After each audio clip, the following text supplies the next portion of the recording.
friends, I'm Bianca Renee and you're watching Bianca Renee Today. And today we're going to be making our very own DIY hair mask. Now for my loyal subscribers, you guys know that last year I started a deep conditioning challenge where I challenge you guys to do a hair mask or deep conditioning treatment once a week, every single week for a full year. And then you guys showed me your results and they were amazing. Now if you missed that challenge, it doesn't expire. You could still continue to do that and or start this year. And I'm gonna help you guys out because I'm getting a lot of excuses about not being able to find a deep conditioner. They're too expensive, they're not sold where you live. Well, if we make one, we're gonna cut out half of those excuses. And this mask that we're gonna make today is also going to help with hair growth. So for those of you that have already committed to my Big Chop Challenge, I know you want them inches and you want them fast. It is gonna take some time, but using masks like this will help. So let's go ahead and get started. Let me show you my weapon of choice, which is aloe vera. You guys have seen me use aloe vera on my channel, but on my skin, when I did my aloe vera challenge on my face, wearing it every day as a mask, I made aloe vera ice cubes and rubbed the ice on my face every week, and I got some very interesting results. But it's only right, since I have a hair channel, to do a hair mask. Now the first thing you're gonna need, obviously, is an aloe vera leaf. This was left over from my face mask and I thought I should use it before it goes bad. I've been keeping it in the fridge, that does help, but I got this at Whole Foods and it was about $2. Now what we're gonna do is, we're gonna cut off this big, ugly, chunky white part right here. If you are not old enough to be using a knife, don't. Have one of your parents help you. Voila! And now we're gonna cut them into little chunks. Aloe vera promotes hair growth, prevents itchiness on the scalp, and reduces dandruff. So now when you cut it open, you'll see the aloe vera inside, and that's everything that we're gonna wanna use. And I'm gonna cut off these side pieces, and we're gonna cut off the spikes. Aloe vera has a lot of benefits for your skin and your hair. When it comes to your hair, it's really good to help repair all the dead skin cells on your scalp, and it also acts as a great conditioner. It leaves your hair very smooth and shiny. Now to chop this up, I will be using a food processor. You could use like a NutriBullet, Magic Bullet, little blender, whatever you guys have. And I'm gonna cut off this excess skin gently. And then I'm gonna scrape out all the aloe vera. So there is all the aloe vera, full of all the nutrients that our hair needs. And we're gonna keep doing this for every piece.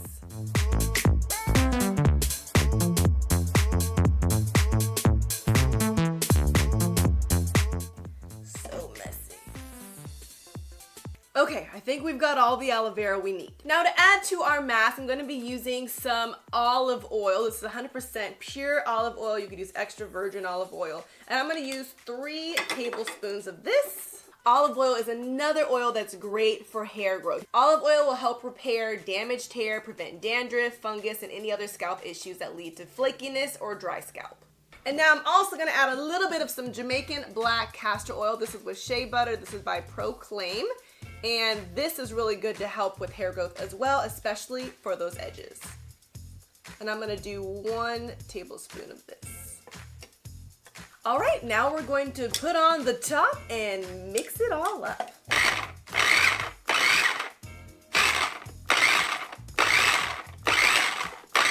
So now I want to separate the actual aloe vera gel from the other little pieces in there. So in order to do this, I'm going to use a measuring cup, and then you're going to have to go to like a shoe store and steal, borrow one of those little like socks that they give you to try on shoes. You could buy a nylon. I had a really hard time finding tights that were like thin like this and affordable. So yeah, just go to a shoe store, try on some shoes if it makes you feel better, and use one of these little socks that they give you. So I'm gonna put this all around, and I'm gonna pour in my concoction, and we're gonna strain it. You could use a nylon, or you also could get, if you have like the cheesecloth, or a strainer. All right, and this is where it gets pretty messy. So it's already separating through the nylon, which is what we want, and then you're just gonna squeeze out all the remaining gel. Oh yeah, That's what we want. That way the larger chunks will stay in the nylon.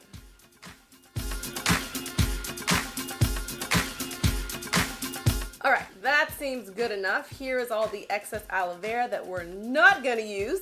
And now we have our perfect little mix. So you can see it's a little watery, but just enough hold to where it's gonna be easy to apply. Now this is my first time adding oils to it, and I do see that the oils are separating from the aloe vera. So you could use the aloe vera first and then add your oils second if you want, but at the end of the day, they're all go in the same place. Okay, now at this point, it would be best to put it in a bottle with a nozzle, something like this, but I don't have one. I'm trying to use everything in-house to make it very DIY. So I do have these little travel size containers that I use when I travel, so I'm just gonna put it in here. Ooh, this might be perfect. Not bad. And there you go, your own DIY hair mask.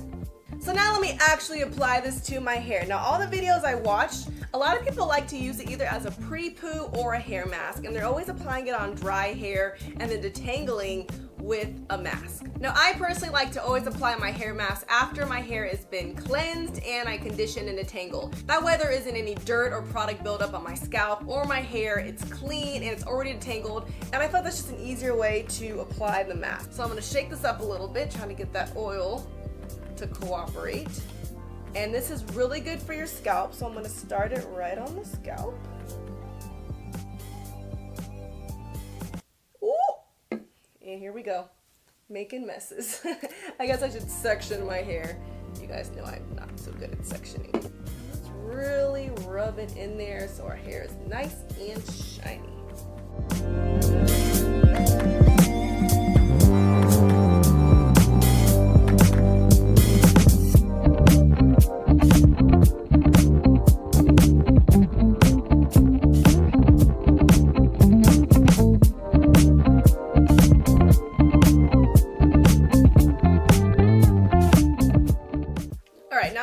And focus more on my scalp, since that's where our hair grows from. That's very important. In the front of my edges. Oh yeah, now I'm gonna give myself a nice little scalp massage. Alright, so I used almost my full bottle. I think my hair is completely saturated in my aloe vera and my oils. Now I'm gonna put this up and away and let it sit for at least 20 to 30 minutes. Grabbing just a plastic shower cap. This is gonna help retain that moisture. And since we are doing everything DIY, I know not all of you have a thermal hair care heat cap, which looks like this. You throw it in the microwave and it retains the heat. That way when you put it on your hair, it kind of opens up your hair shafts, allowing all the product to really penetrate your hair. I'll put the link below if you guys are looking to get one of these, but if you don't have one of these, what you could do is just grab a blow dryer. I personally prefer the heat cap, that way I can walk around, I'm not stuck to a plug. But if you absolutely can't get one, you could use your blow dryer and just blow it all around your hair while you have on your shower cap.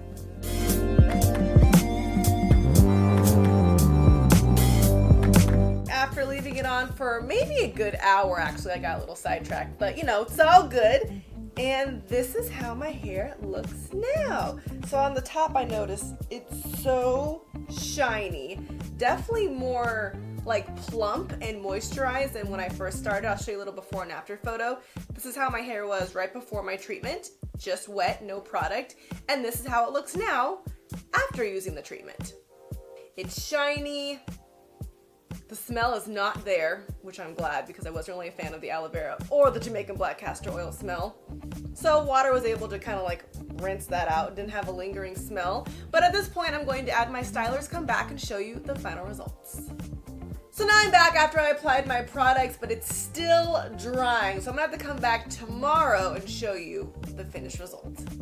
And I'm back. It is now day 2 because my hair just takes so long to dry. But now that I've styled it, fluffed it out, I think it looks amazing. Using that mask made my hair so shiny, and I really feel like if I continue to use this once a week, I will see significant hair growth and probably a healthier scalp. So now I don't want to hear any excuses for why you can't deep condition once a week. Stick to your deep conditioning challenge. If you just did my big chop challenge, I'm so proud of you. We're gonna get those curls back and popping, but you gotta commit to using things on your hair that's gonna benefit them and make it grow. And now you have an easy, affordable DIY hair mask to do at home with some aloe vera, some olive oil, and some essential oils. Feel free to experiment with jojoba oil, Jamaican black castor oil, lavender oil, coconut oil. Some people add avocado, banana. There's so many different ways to do a DIY mask. Do your research, make one, and see what works best for your hair. And don't get crazy if you put in things that you dislike, like, barbecue sauce and tuna. But, if it's beneficial to your hair, throw it in there. If you enjoy my DIY videos, I hope you give me a thumbs up and subscribe and hit that little bell so you're notified as soon as I post a new video. I'm posting videos every week, people, Fridays and Sundays. And if you follow me on Instagram at Ms. Bianca Renee, you get little daily tips on the daily. I'll see you guys in my next video. Thanks for watching Bianca Renee Today.